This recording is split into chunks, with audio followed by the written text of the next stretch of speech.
The room went silent before anyone said a word. Not when the doors opened, not when Viktor Morozov, the most feared man in the city, the man whose name people lowered their voices to say, slowly turned his head.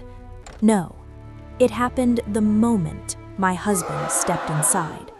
One entrance, one man in a charcoal suit, no title, no announcement, and somehow every single person in that ballroom felt it at the exact same moment, like something had shifted, quietly, irrevocably, dangerously, in a way no one could name and everyone felt in their bones.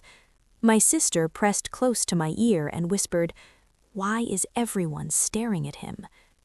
I didn't answer, because I was staring too, and for the first time in 18 months of marriage, for the first time since I'd said I do to this man and meant every syllable, I felt the ground move beneath me, because I realized, standing in that golden ballroom with 500 witnesses, that I had absolutely no idea who I had married, and neither, it seemed, did Viktor Morozov.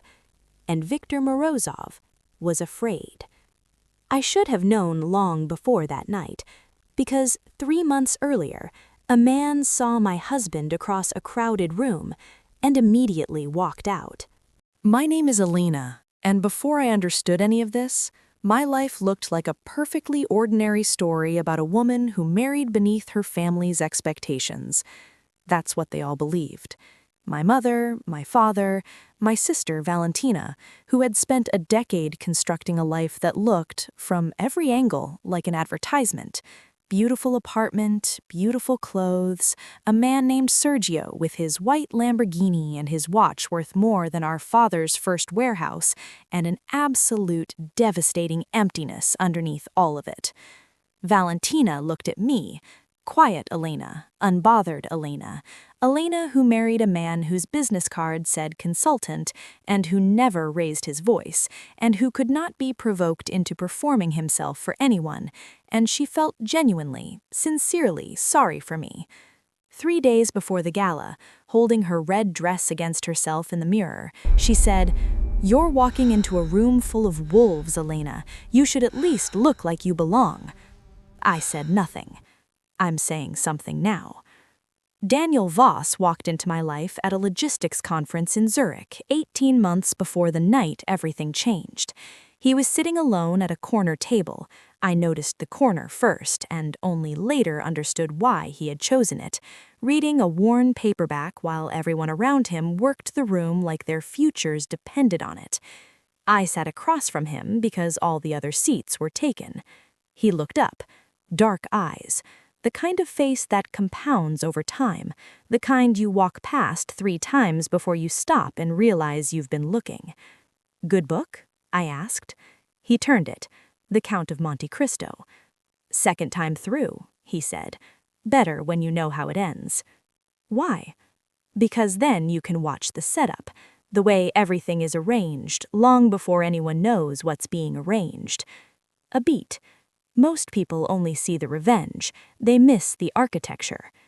An unusual thing to say to a stranger at a logistics conference. I thought about it for 3 days straight. We had dinner that night, and the next.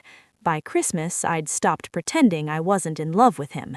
By March, he'd asked me to marry him over mediocre canal-side coffee. No ring, just his eyes on mine, and a question that felt less like a proposal than a quiet statement of something already decided. My family was less convinced. Valentina sized him up at our first family dinner and said, "So what exactly do you do, Daniel?" "Consulting," he said. She let the words sit in her mouth like something she'd expected to taste better. Daniel didn't elaborate. He never elaborated. I told myself it was confidence, the security of a man who had nothing to prove to anyone. I wasn't wrong. I just didn't know yet what that security was built on. Here is the first sign. Pay attention, because this is where it starts. 4 months into our marriage. Ordinary Tuesday, red-checked tablecloths, a waiter who always brought extra bread. Halfway through dinner, Daniel's phone buzzed. He glanced at it. Something moved behind his eyes. Not panic, not alarm, a rapid internal recalibration, like a machine switching modes. He excused himself. Gone 11 minutes. Came back, picked up his fork, continued eating like a man who had simply taken a normal call. "Everything okay?" I said. "Fine, work thing. But here's what happened." Our waiter, our regular, familiar, football-talking waiter, did not come back to our table, not once, for the rest of the evening. He sent someone else. And when we were leaving, I caught him near the door. He gave Daniel a nod, not the nod of a man recognizing a regular customer, the nod of a man who understood something. Daniel didn't acknowledge it, took my hand, talked about a film he wanted to see, and I thought, what was that? But that wasn't the strangest part. 6 weeks later, a dinner party. A man arrived late, expensive suit, the careful ease of someone accustomed to being watched. He worked the room. He reached us. He stopped. Full body pause. 2 seconds. Like a man who has put his foot down and found the ground somewhere unexpected. Recovery. Direction changed. Other side of the room for the rest of the evening. "Who is that?" I murmured. "I don't know him," Daniel said. I believed him and didn't believe him, both at once. But here's what I didn't mention until now. The man didn't just avoid us. He left entirely. Coat retrieved, car called, gone within 20 minutes of seeing my husband's face. A stranger who had never met Daniel, who left a dinner party the moment he laid eyes on him. I filed that away. The file was getting heavy. 3 a.m. Empty bed. Daniel in the study, phone to his ear, speaking in a language I didn't recognize. Not French, not German, something harder, Slavic, consonants stacked like stones. He saw me, said something brief, ended the call. What language was that? A pause, something measured behind his eyes. "An old one," he said, "from a long time ago." He came to bed and held me. I lay in the dark and thought, I married a man who speaks a language from a long time ago and won't tell me which one. And then I thought, I am completely and terrifyingly in love with him. Both true, simultaneously. A man at a bar became aggressive toward a woman nearby. Daniel walked over, said 3 words, quiet, inaudible to me. The man went white, left, didn't come back. "What did you say?" I asked. Reminded him of something he forgot. 3 words, 1 white face. What kind of man does that? A parking attendant whispered in Daniel's ear. Daniel pressed his hand and said, "Tell him I remember," and wouldn't say who him was. The building we moved into after the wedding had security I'd only seen in hotels housing visiting heads of state, owned by a holding company I couldn't trace to any human being, no matter how long I tried. "It's managed by people I work with," Daniel said. "It's safe." Safe from what? He measured something. He was always measuring. He said carefully, from the hazards of being connected to certain industries. I let it go. I always let it go. Because I was paying attention. I just didn't yet know what I was looking at. Most people miss the architecture. Viktor Morozov arrived in our city 14 years ago with nothing traceable. No documented origin, no retrievable past, no thread that investigators, or allegedly Interpol, could follow to a source. Within 3 years, 2 ports, a private security firm. Within 7, a hospital board seat. Within 10, photographed beside ministers. Within 14, the unspoken king of everything that moved in the dark. Never convicted, never needed to be. That night, the Caldera Grand Gala, his foundation's $40 million donation, 500 of the most powerful people in the country gathered to celebrate him and not ask uncomfortable questions. Viktor Morozov stood at the center of it all, like a man who had never once questioned that the world was his. But here is what none of us knew. The man standing in that ballroom had been growing quietly, desperately anxious for 3 weeks. Something was wrong. Someone was coming. He could feel the architecture shifting around him, that specific, terrible feeling of a man who has built everything on a foundation he knows is not entirely his. He was trying to identify the threat before it identified him, and that night he was close to an answer. Then my husband walked in, and that's when I realized something else, something that made my blood go cold when I finally understood it. Viktor Morozov hadn't just noticed Daniel, he had been waiting for him. My phone buzzed at 9:15. "Here, where are you?" I looked up, and there he was, side entrance near the cloakroom, charcoal suit, no tie, moving through 500 people performing wealth and power and significance, moving through all of it with the complete, total absence of performance, which is either nothing at all or the most dangerous thing in any room. Valentina was beside me. I felt her assessment happen, the quick scan, the catalog, the microscopic downturn of her mouth she believed was invisible. But I wasn't watching Valentina. I was watching the room. A ripple, a reorientation, like birds on a wire all shifting at once towards something that hasn't made a sound. A man near the bar turned, then 2 others. A woman in silver stopped mid-sentence, her eyes tracking Daniel without any apparent reason, and Viktor Morozov, who had not moved his head in any meaningful direction for over an hour, who had been holding court at the center of that room with the absolute stillness of a man for whom reaching has never been necessary, went still. Not his body didn't move. Something behind his eyes shuddered, then opened again, slowly, with a completely different quality of attention. Not the attention of a king surveying his room, the attention of a man who has just realized the room is no longer entirely his. He did not look at Daniel. He was very deliberate about not looking at Daniel. And that, the controlled, effortful not looking, was the most frightening thing I had seen all evening. I had never seen fear look like that before. Not on a man like Viktor, not in a room like this. Daniel crossed to me, kissed my cheek, took my hand. "Sorry, traffic was—" "What's happening?" I whispered. "What do you mean?" "The room, people are—" "They look at entrances," he said. "It's automatic." True, and not the whole truth. Both simultaneously. That's when someone else in the room caught my eye. A man near the east wall, someone I didn't recognize, someone who had blended into the background of that evening so completely I hadn't noticed him once, was looking at Daniel. Not with the curious attention of a fellow guest, with the focused, deliberate attention of a man doing a job. He wasn't the only one. I counted 3 of them before Daniel said quietly, "1 more hour, then we go." Sergio found us near the string quartet.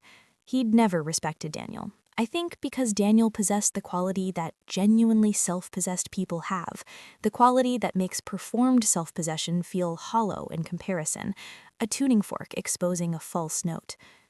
"Voss," he said. Last name, deliberate. "Didn't think you'd show." "Why wouldn't I?" Daniel said pleasantly. "Figured a man in consulting might feel," a loaded pause, "a bit out of his depth here." "What kind of problems do you actually solve? For who?" Daniel looked at him, unhurried, completely infuriatingly unrattled. "The kind," he said quietly, "that don't stay problems for long."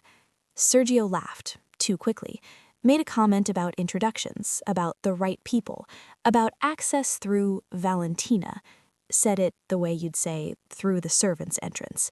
Then he moved away. On the terrace afterward, I said, "Why don't you ever fight back?" Daniel looked at the city below. "There are 2 ways to prove something," he said. "You argue or you demonstrate." "And?" "Arguments give the other person too much credit." "And demonstration?" He glanced at me. takes time, but it tends to be permanent. A waiter appeared at the terrace door. No drinks, no words. He caught Daniel's eye, gave one brief nod, and withdrew. Daniel's face changed. Not alarm, registration. A chess player seeing 6 moves ahead and understanding all of them. "We should go back inside," he said, quiet, certain. "I went to the bathroom at 9:45. Wrong corridor on the way back. Or maybe the right one." Viktor Morozov's voice from behind a half-open door, low, controlled. The voice of a man who has not needed to raise it in 14 years. 4 words. "Confirm it is him." A second voice, younger, tight with something past anxiety and approaching fear. "The facial match is out of range." I walked back to the ballroom with my heart trying to exit through my ribs. Confirm it is him. Him. Daniel. The most feared man in the city was trying to verify my husband's identity, urgently, anxiously, and he was terrified of what the answer would be. I found Daniel where I'd left him. He turned when he saw me, that small, unconscious recalibration he always did when I came back into his space. "Everything okay?" he said. "Fine," I said, got turned around.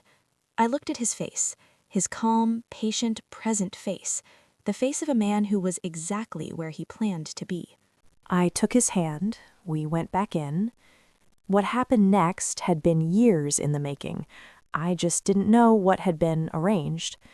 We came back into the ballroom and I felt it, a change in atmospheric pressure. Groups reorganized. Valentina across the room, hand tight on Sergio's arm, face doing something I couldn't read at distance. And Viktor Morozov, standing in the center of the room, no longer holding court, standing the way a man stands when every instinct is screaming and the only instrument he has left is stillness, jaw set, hands motionless, and now looking, actually looking, the careful non-attention finally abandoned, directly at my husband. I had watched Viktor Morozov command a room for 2 hours. What I was watching now was not command. It was the arithmetic of a trapped man, counting exits, measuring distances, doing the frantic calculation of someone who has built something enormous and suddenly feels the first vibration in the foundation. The face of a man realizing the walls are closer than they were a moment ago. I had never seen fear look like that. Not on that face, not in that room, not with 500 people watching without knowing what they were seeing. "Stay close," Daniel said. Quiet. Steady. The doors at the far end of the ballroom opened. 4 people entered. 2 in front, 2 behind. Dark suits, moving through the crowd with the unperformed purposefulness that makes crowds part without being asked. The man at the center was perhaps 60, lean, a face made of genuine authority, weathered not by performance but by 4 decades of actual consequence. No name tag, no greeting offered or sought. His eyes swept the room in seconds. Found Daniel. The look that passed between them needed no context, no introduction. The look of 2 people who understand exactly what the other is. Then the older man looked at Viktor Morozov, and Viktor Morozov went pale. Not slightly, not subtly. The color left his face the way it leaves something that has lost what it needed to stay alive. Every person near him saw it. None of them had seen it before, not in 14 years of watching that man own every room he entered, not once. Because Viktor Morozov had just understood, standing at the center of his own gala, surrounded by the city's most powerful people, all the weight of his stolen name and borrowed kingdom arranged around him. He had finally understood what my husband was, and what it meant that he was here. The older man walked toward Daniel. The room was so silent the chandelier crystals shivered from the ventilation. He stopped 2 feet away. "The last time I saw you," he said, clearly enough for 30 people to hear, clearly not caring. "You were walking away from an operation that took us 4 years to rebuild." Daniel said, Some operations need 4 years. The older man's face did something that was technically a smile. I've been looking for you for 2 years. I know, Daniel said. The older man looked at me, no niceties. Your wife? Elena, yes. She knows? She's learning. He looked at me and said, with the gravity of a man making a permanent statement, your husband is the most capable operative I have worked with in 40 years. The word operative landed like something dropped from a great height. Then the older man turned and found Viktor Morozov across that silent, golden, rearranged room, and said quietly, without drama, with the absolute calm of a man who has been patient for 3 years and is no longer required to be. We've been looking for you too, Viktor. A pause, though not for the same reasons. Viktor Morozov's real name was not Viktor Morozov. The actual man, the origin of that name, that documented history, those 14 borrowed years, had died in a fire in Minsk 22 years ago. The record said accidental. The record was wrong. The man who had run that city, who had purchased the silence of everyone who mattered, was a former criminal intelligence operative who had rebuilt himself from a dead man's bones. Real skills, genuine, formidable skills, used entirely in service of himself. He had been under investigation for 3 years. The older man, Heinrich Brenner, director of a European intelligence consortium so classified its budget appeared in no existing government document, had been building toward this with the patience of someone who knows that rushing a carefully arranged thing destroys it. He needed someone who could move through Viktor's world without triggering the instincts of a careful, dangerous man, someone dark for 2 years, someone with a completely genuine reason to be in that room, someone who held his wife's hand and let Sergio smirk at him, and said the kind that don't stay problems long, and waited. I was never bait. I spent 2 nights wondering, and I'm certain of that. I was the anchor, the thing that made Daniel real, that made a dangerous evening look like an ordinary one, because ordinary evenings, ordinary love, ordinary life, that was what I represented to him. He had stepped out of the dark to build something real with me. The dark came to find him one more time. He walked into that room knowing it might. He held my hand anyway. Viktor Morozov was escorted from the Caldera Grand quietly that night by men who had been in the room longer than anyone realized. He was calm when they came. That at least was real. It didn't help him. 40 million frozen within 48 hours. His name stripped from the hospital wing by Thursday. The city's powerful people began immediately revising their relationship to him, claiming doubt, claiming instinct, claiming they had always sensed something. 14 years. 72 hours. That is what a kingdom built on a stolen name is worth when the real thing walks into the room. We sat outside the Caldera Grand for a long time. Neither of us moved. Then I said, "Tell me." And he did. 9 years in an organization that existed between governments and rules, and the things that could be officially acknowledged. Many names. Many countries. Many dark rooms where necessary things were done by people who would never be thanked. He walked away because he wanted a life with weight, permanence, a person he could eventually be honest with. "When were you going to tell me?" I said. "When you'd seen enough of me," he said. "Just me. Not the work. Not the past. Enough of me to know what was real first." He looked at his hands. "I wanted you to know who I was before you knew what I'd done." I looked at him for a long time. This man who had been so many things, who had chosen a corner table with good sightlines and a worn paperback and waited. "I was the anchor," I said. Something moved across his face, the quiet surprise of a man who is rarely understood without explanation. "Yes," he said, "exactly that." "The architecture," I said. "Always," he said. "You're a lot," I said. "I know. I don't want less." Everything in him opened. "I know that too," he said. She called on a Sunday, 7 a.m. It had cost her something. "I heard things," she said, "about Viktor, about Daniel." "Yes," I said. Elena, her voice was stripped, no performance, just my sister, standing in the truth of an early morning. I didn't understand. "No. I thought I needed to protect you from choosing wrong. I understand exactly how the world works, I said. I just don't worship it.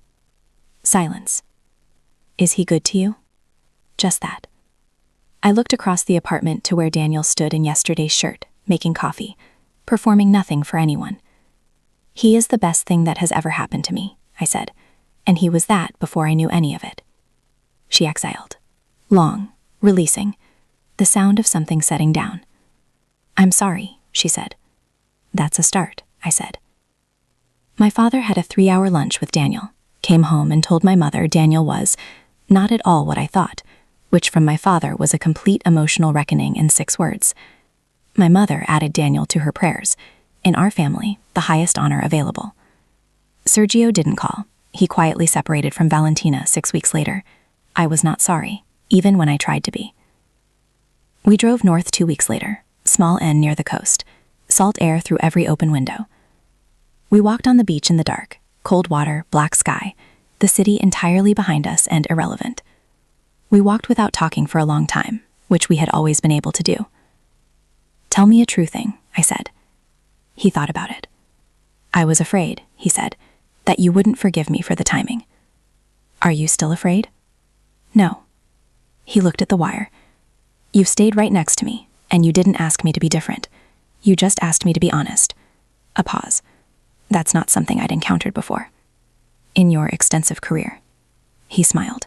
In my extensive career. I held his hand and thought about what it means to love something you can't fully see, whether that's recklessness or faith, or simply what love is at its most real. The willingness to keep walking toward a person after the map runs out. The corner table, I said. In Zurich.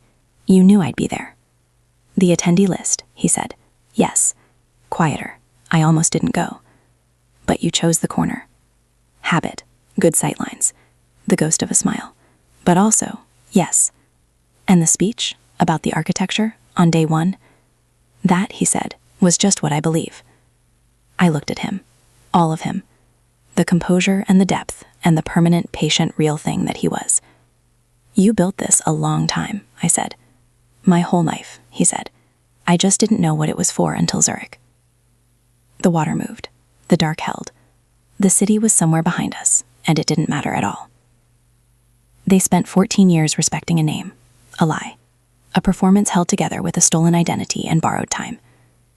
They adjusted their posture for it, softened their laughter, carefully, faithfully, fearfully arranged themselves around a fiction, until my husband walked in, and without saying a single word, he ended it. The most dangerous thing in any room is never the loudest name. It is the man who chose the corner, not to hide, but because from there, he could see everything, including you.